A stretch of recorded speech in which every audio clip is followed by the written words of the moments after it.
Well, it's interesting if you look at the history of rights development in the Western tradition.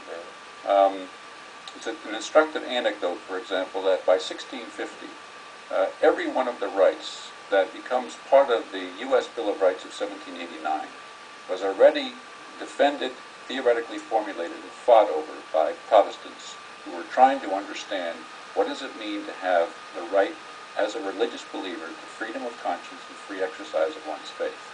And what they began to develop is to think about, well, we need to figure out what are the grounds on which we can articulate a basis for revolting against the authorities that are in place. The authorities are vice regents of God. We have to respect them, but we cannot allow those authorities to violate our core claims of conscience. Well, what are those?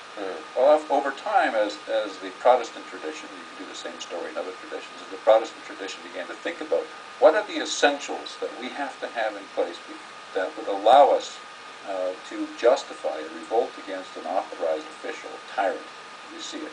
Well, let's think about those. Well, it's the right to obey the Ten Commandments. It's the right to have the rights of religion in the first table, the rights of the civil community in the second table. Well, what are they? Well, it's the rights to worship, the rights to be free from blasphemy, the right to be free from forced participation in swearing oaths. What are the civil rights? Well, the flip side of the Ten Commandments. It's the right to have our family, the rights to have our life, the rights to have our property, the rights to have our reputation, the rights to be free from assault.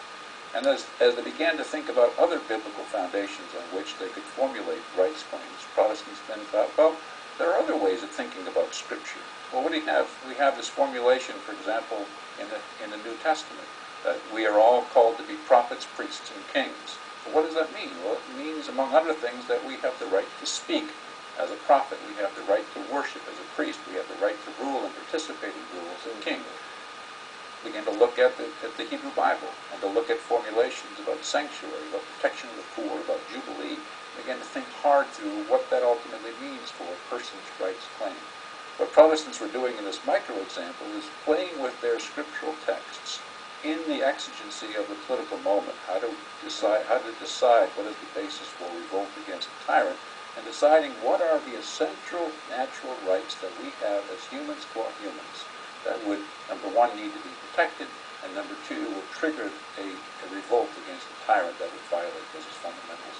If you do that same story in the Catholic tradition from the 12th to the 18th century, in the Muslim tradition, in the various schools of jurisprudence that emerged before the closing of the door in the 9th century, you do the same thing in looking at covenantal duties in the Jewish tradition.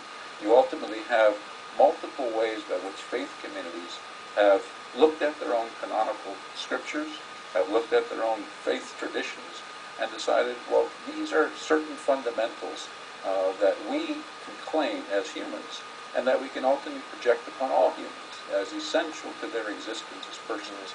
And if you put all that together, you eventually have a very thick, what you theologians would call a theological anthropology of human rights. What does it mean to be a human? To be a human, as the canonical traditions have taught us, is to have a certain set of basic claims that cannot be trespassed. But